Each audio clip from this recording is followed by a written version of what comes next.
Chief X, the God Best, reincarnated with some more common sense science.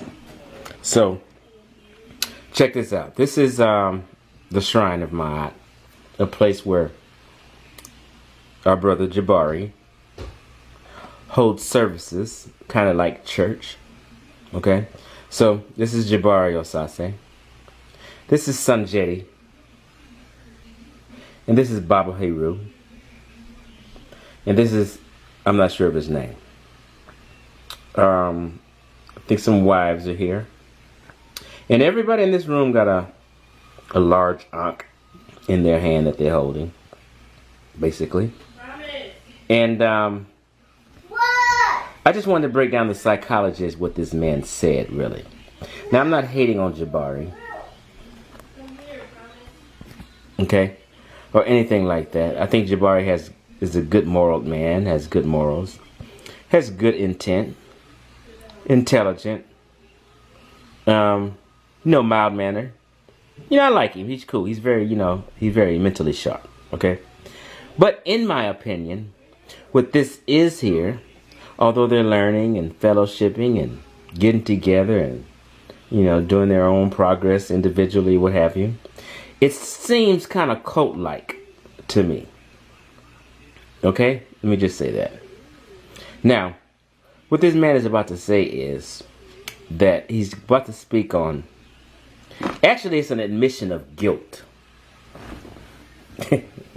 And why I say that, because I think he knows that, and they know, really, that they don't descend from Egyptians. Okay? Now, because they're intelligent people and great historians. So sometimes people, well, what he's about to say is, it's a regenesis. And that if they check the record 3,000 years from now, they're going to say that the Egyptians lived in Harlem, is what he says. So, this is kind of like, to me, cultural theft, culture vulture behavior, right? And this is like a topic we've been talking about lately, okay? So let's just listen to what he says and use your logic and listening comprehension.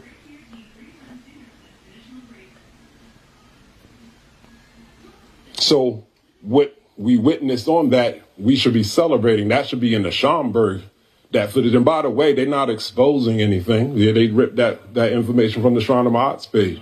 It was out there. We wanted people to see it. So one second. More exposure than he probably would have had if this wasn't an issue. Okay, so what that represented was the African regenesis in America. I know it doesn't feel like it now, but we're actually making history. If you go 3,000 years from now and they check the digital footprint, it's going to say the ancient Egyptians was in Harlem. Right?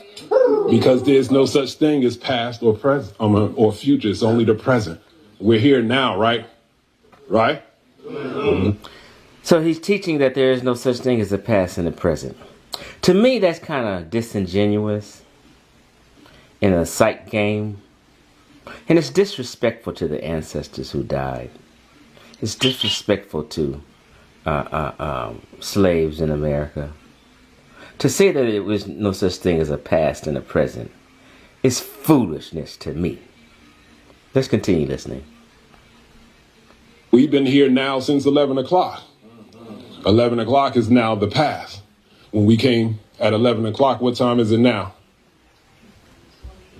12:51. So this was the future from the past when we came in. So there's no such thing as the past or the future. It's only present. So 3,000 years from now, they're going to say the ancient Egyptians was in Harlem.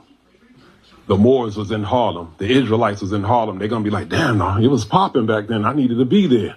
Now he stops at the Egyptians, the Moors, the Israelites. All that stuff I say we've been flooded with.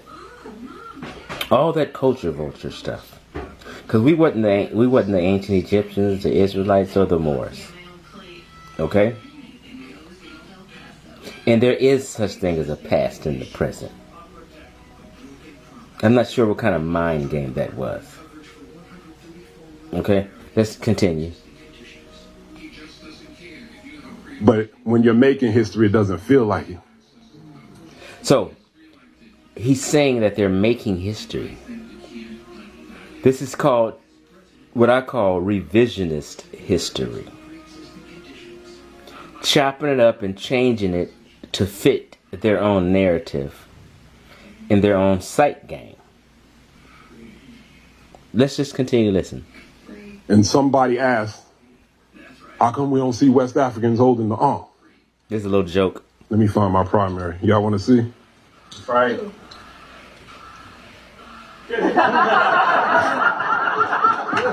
That's good. Okay, a little humor. Now, let's just listen to him one more time. I'm going to end this video. It's just going to be real brief. 1 more minute.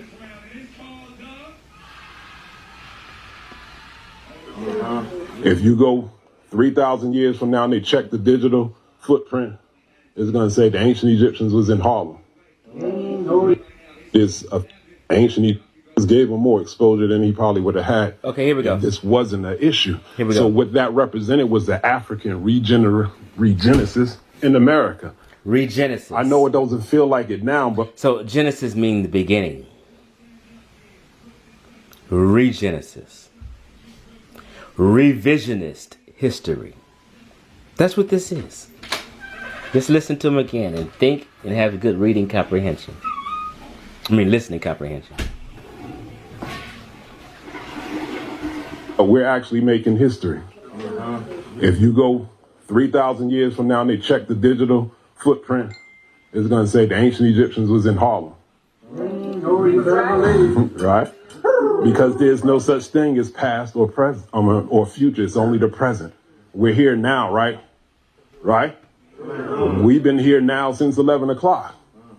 11 o'clock is now the past. When we came at 11 o'clock, what time is it now? 12:51. So this was the future from the past when we came in. So there's no such thing as the past or the future. It's only present. So 3,000.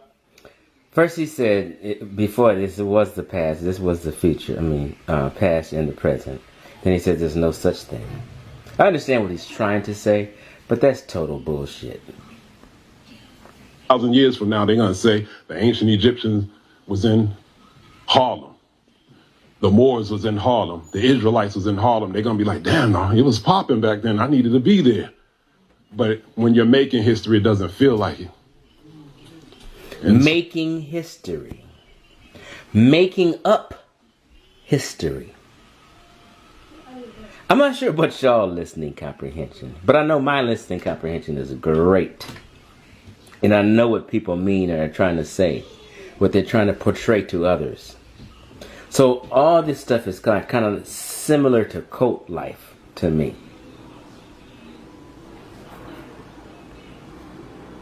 somebody asked, how come we don't see West Africans holding the arm?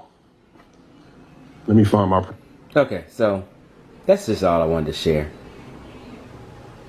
Peace out.